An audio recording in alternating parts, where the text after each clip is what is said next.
उशिर आसव, आसवों में एक ऐसा आसव है जो गर्मी में रामबाण है। खून की उल्टी हो जाना, चाहे पेशाब के साथ थोड़ा थोड़ा खून आना, बवासीर का खून हो, चाहे आंत के अंदर कहीं थोड़ा बहुत जख्म हो उसका खून बहे, नक्सीर का खून बहे, महिलाओं को पीरियड्स में बहुत खून बहता है, कई बार बहुत पीड़ादायक स्थिति होती है। इन सब चीज़ों को एक ही औषध, यदि मैं कहूँ कि बहुत कारगर, बहुत सुखद उनके लिए होगी, वो उशिर आसव है। आसव होने के कारण कफ नाश, कफ की जो वृद्धि है उसको ठीक करता है। बेशक ये ठंडा है, तासीर में शीत भी रहे, लेकिन फिर भी कफ को नाश करेगा हल्का हल्का। बहुत कफ नाशक नहीं है, हल्का हल्का, लेकिन मुख्य काम करेगा वात पे, पित्त पे, यानी वायु को भी कम करेगा और पित्त को भी कम करेगा, गर्मी को भी कम करेगा। उशिरासव में खास सुगंधबाला, कमल, नीलोफर, गूलर, चिरायता, कचनार, खस, ये सब चीज़ें ऐसी 23-24 लगभग चीज़ें डाल करके इसे बनाया जाता है। ये सारी जड़ी बूटियाँ ली जाती हैं। चूँकि इसके पीछे लिखा है आसव, तो फिर इनको सीधा ही पानी में भिगो दिया जाता है। पानी में भिगो करके थोड़े धाए के फूल डाल दिए जाते हैं। धाए के फूल इनको फर्मेंट करने में काम आते हैं। तो फिर इसको बंद करके 30-40 दिन रख दिया जाता है, तो बन जाता है ये उशिरासव। छान लिया जाता है, फिर इसको उपयोग में लिया जाता है। वैद्य भाई बहन जानते होंगे कि आसवों को हम ज़्यादातर भोजनोपरांत देते हैं। तो इससे खाने के बाद जब इसको 4-4 चम्मच यानी 20-20 ml, बहुत मोटा थाड़ा व्यक्ति है तो 30-30 ml, बहुत रोग बड़ा तीव्र बड़ा हुआ है तो शुरुआत में 80-80 ml तक भी दे देते हैं, 60-60 ml, जितना जिसकी पाचन स्थिति हो कि देने पर जलन ना करे। बराबर पानी मिलाना बहुत ज़रूरी है ताकि इसकी खटास कम हो सके, गले में ना लगे। तो ये एक विधि हो गई। इसके कई फ़ायदे हैं, यानी अगर आपने इसको अरशोगनीमटी के साथ लगवा दिया अपने पेशेंट्स को, तो ये बवासीर की ब्लीडिंग को रोक देगा, क्योंकि अनुपान जरूरी है ना। वैसे तो औषध काम करती ही है, लेकिन कई बार रोग विशेष को देखते हुए हमें औषध का पूरा एक घेरा बनाना पड़ता है कि ये भोजन के बाद की औषध, ये सुबह उठते ही लें। कई बार आप सुबह उठते ही मुरब्बा खिला देते हैं आंवले का, उसमें चांदी का वर्क लगा करके, ये भी गर्मी दूर करता है। फिर आप दोपहर जब धूप बहुत तेज हो जाती है, फिर आप सब्जा बीज भिगो देते हैं या गोंद कतीरा भिगो देते हैं, उसको शरबत में या दूध में गोंद कतीरा को देते हैं, तो उससे भी गर्मी दूर होती है, ब्लीडिंग कम होती है। तो ये भी आप एक उपाय कर लेते हैं। उसके बावजूद औषध इसलिए दी जाती है कि रोग बार बार जहाँ से बन रहा है, यानी यहाँ जहाँ उसका मूल है, किसी के पेट में ही ऐसी विकृति आ गई है कि गर्मी बनाता है, उसको गर्मी को पेट बनाए नहीं, सहज रहे, उसके लिए उपाय करना है। किसी किसी के अंदर से ही खून जो गंदा हो चुका है, वो 1-2 दिन गोंद कतीरा खा करके गर्मी तो दूर आप कर लेते हैं, लेकिन जिसका खून गंदा है उसे आप वापस जब तक खून साफ नहीं करेंगे, उसका बार बार बार बार जो ये खून आना बंद नहीं हो सकता। ऐसी स्थितियों में ये उशिरासव देना पड़ता है। फिर जब किसी को मासिक धर्म के दौरान ज़्यादा रक्त आए, फिर रक्त स्तंभन गुटिका के साथ इसको देते हैं। या किसी को पेशाब के साथ या ज़्यादा आए खून, तो उसको फिर प्रद्रांतक रस लो के साथ देते हैं।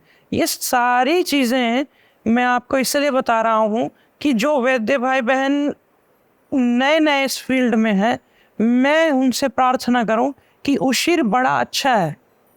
आपने देखा होगा पुराने समय में कूलर बनाया करते थे, तो उसके पीछे चिक बनाया करते थे। वो सारी की सारी जो है वो खस की जड़ हुआ करती थी। उसी खस की जड़ को हम संस्कृत में उशिर बोल देते हैं। इसके कई औषधीय भिन्नता के हिसाब से इसके बीज, इसके छाल और जड़, कई चीज़ें उपयोग में आती हैं, लेकिन मुख्यतः इसमें जड़ का मैं आपको वर्णन कर रहा हूँ। तो शीतलता देता है, शांति देता है।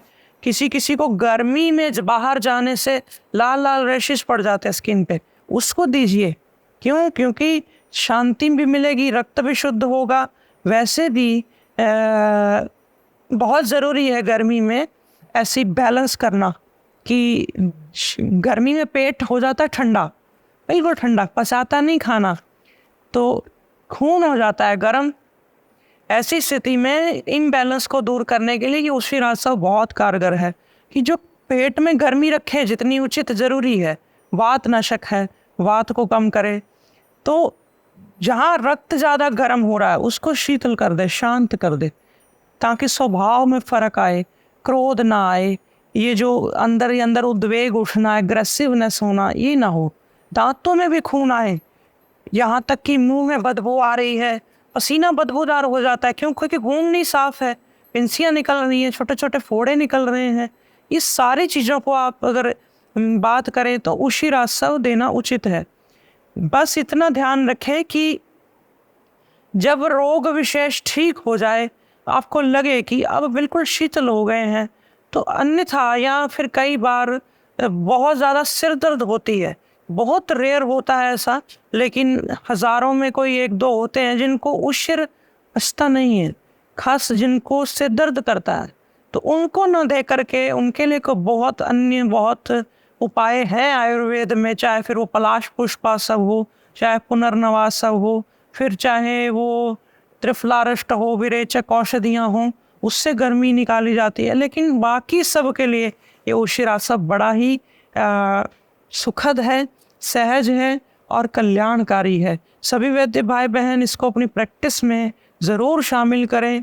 गर्मी के बाद जब वर्षा ऋतु आती है तब हम इसे बंद कर देते हैं, और जब लगे कि ज़रूरत है पुनः फिर से हम दे सकते हैं। तो वैसे तो वर्ष भर भी लेते रहें आसवों को, अरिष्टों को, तो कोई हर्ज नहीं, कोई दिक्कत नहीं है। फिर भी जब हम ऋतु के अनुसार, ऋतु के हिसाब से समय समय पर थोड़ा बहुत औषधि परिवर्तन, यदि कहीं लगे कि रोगी को पिछली औषध ने काम करना बंद कर दिया है या फिर विरुद्ध काम करने लगी है, ऐसी अवस्था में फिर थोड़े समय के बाद औषधि बदली जाती है, ताकि हम अपने समय पर हर चीज़ का लाभ ले सकें। आपको ये जानकारी कैसी लगी मुझे ज़रूर बताइएगा। आपके क्या विचार हैं? आप क्या इस औषध के प्रति जानकारी रखते हैं? क्या आपका अपना एक्सपीरियंस है? सब मुझे नीचे कमेंट्स में बताइएगा। बातें आपसे भी सीख करके बहुत अच्छा लगता है। मैं सिर्फ सिखाने नहीं आता, बल्कि आप सब लोगों से भी सीखता हूँ। आपने मुझे सुना, उसके लिए बहुत बहुत धन्यवाद। फिर मिलूँगा एक नई वीडियो में एक नई जानकारी के साथ। तब तक मैं नित्यानंदम श्री आप सब से लेता हूँ विदा। अपना ध्यान रखें। आप सबके भीतर बैठे परमात्मा को मेरा नमन, नमस्कारम। हमारी सनातन संस्कृति में मैंने किसी ऋषि, योगी, महात्मा को साबुन से स्नान करते नहीं देखा। वे हमेशा उबटन से स्नान किया करते थे। उबटन आयुर्वेद के ग्रंथों में बताया गया बहुत ही दिव्य और बहुत ही चमत्कारी, प्राकृतिक हमारे लिए एक ब्रह्म स्नान है। इसमें हम स्नान करके अपनी चमड़ी की ऊर्जा को, ओज को खोते नहीं हैं, बल्कि और बढ़ाते हैं, जो कि साबुन से छिन जाती है। इसलिए हमेशा उबटन से स्नान करें। और आनंदम आयुर्वेद की तरफ से मैंने ये उबटन बना करके भी आपको उपलब्ध कराया है, और इसको बनाना भी मैं आपको कई बार सिखाता रहा हूँ। मैं ये नहीं कहूँगा कि मैं इसे बेच रहा हूँ, मैं यूँ कहूँगा कि मैं तो इसे बांट रहा हूँ, क्योंकि ये हमारी परंपरा, हमारी धरोहर, हमारा गर्व है, हमारा स्वाभिमान है।